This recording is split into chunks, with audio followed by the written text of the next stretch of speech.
Look, if you're a leader, you're probably drowning in advice, right? You've got books, gurus, consultants, everyone's promising the secret sauce. But how much of that is just noise? Well, today we're going to cut through all of that with some serious data. We're going to find the levers that actually create alpha. So I've got to ask you, and be honest with yourself, are the leadership strategies you're pouring all your time and money into actually working, or are they just expensive guesses?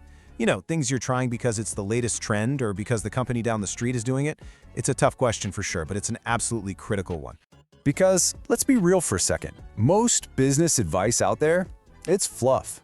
We end up chasing these trends that feel right, things like trendy open plan offices or super complicated incentive schemes. But here's the thing, feelings don't deliver a return on investment. They don't show up on a balance sheet. We need a way to know with confidence where we should be placing our bets. And that right there, that's the leader's core ROI problem. But what if there was a data-driven map, a guide that could tell you exactly which levers create the most impact based on one of the biggest research projects ever conducted? Well, that's exactly what we're going to unpack today. Now, the source of this data is what makes it so incredibly powerful. It actually comes from a bit of an unlikely place. Professor John Hattie set out to find what truly works in education. And look at these numbers. His team pulled together over 2,000 meta-analyses. That covers more than 132,000 individual studies and data from over 400 million people. This is, without a doubt, the largest evidence base of its kind in the world. And you might be thinking, wait, education? But the principles of human learning and performance, they're universal. And that makes these findings directly applicable to leadership, to business, to everything we do. So how in the world do you make sense of a data set that massive? Well, it all boils down to this one really elegant concept, the performance hinge point. And this is the key to finally separating what creates real accelerated growth from what's just, statistical noise. The key to this whole thing is a metric called effect size, and you'll see it represented by the letter D. The easiest way to think about it is like a universal yardstick. It doesn't matter what you're trying to improve, sales performance, coding skills, team collaboration, whatever. Effect size measures the magnitude of the impact your strategy has. It tells you, in simple terms, exactly how much punch your intervention really packs. Okay, and this brings us to probably the most important number you're going to see today, 0.40. Hattie discovered that this was the average effect size across every single intervention they studied. This is the hinge point. What it represents is basically 1 year of typical growth for 1 year of effort. So think about that. If your strategy's effect size isn't above 0.40, you're not actually accelerating anything. You're really just keeping pace. So here's the bottom line, plain and simple. Anything below 0.40, it's essentially wasted effort. It's the equivalent of just treading water for a year. You're putting in the work, but not getting ahead. But anything above 0.40, that's where you find accelerated growth. That's where you get a real, tangible return on your investment of time and energy. This simple dividing line, it changes everything. All right, so now we have our tool, we have our yardstick, so let's put it to the test. We're going to compare what our common intuition tells us about leadership with what the data actually says works. And you might want to prepare to be surprised. And wow, this slide right here just illustrates the disconnect perfectly. On the left, you've got the high-impact levers, the things that really work. Look at the top, collective team efficacy, a staggering effect size of 1.57. Now, look over to the right. These are the low-impact traps that so many companies pour millions of dollars into. Performance pay, an effect size of just 0.05.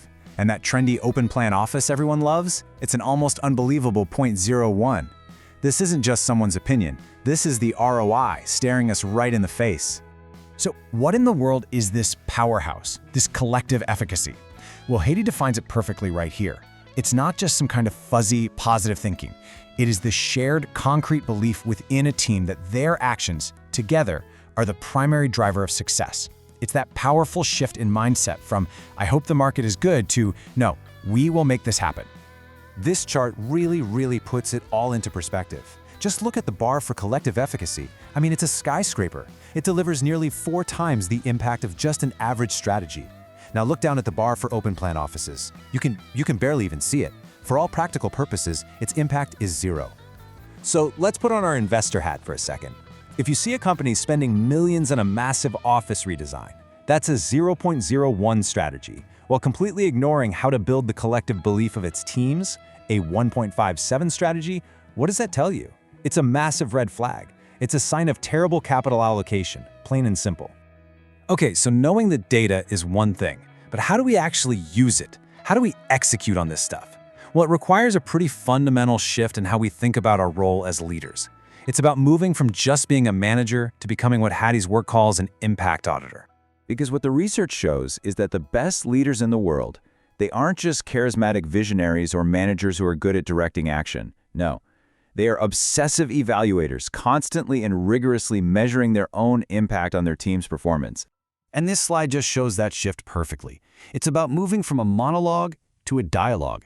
You see, the average leader is always asking, what am I doing? What new initiatives am I launching? It's all about them. But the high-impact leader, the impact auditor, asks a totally different question. What is the evidence of my impact? How do I know that what I'm doing is actually moving the needle for my team? See the difference? It's huge. And this is what that mindset looks like in practice. High-impact leaders, they see themselves as evaluators first and foremost. They look at errors not as failures, but as precious data, as opportunities to learn and get better. They engage in dialogue, not monologue. They hold incredibly high expectations for every single person on their team. And critically, they have this unwavering belief that their actions can and will significantly change the outcome. So if we're going to boil all of this down to one crucial point, it's this. Stop guessing. Stop investing in the fluff and the latest management fads. Instead, become a relentless, rigorous evaluator of your own impact. Use that hinge point, that .40, as your North Star for every single decision you make about developing your people. And that leaves us with one final and pretty powerful question to think about. If you were to honestly, truly measure it, what is the effect size of your leadership? The data shows us what's possible. The rest, well, the rest is up to you.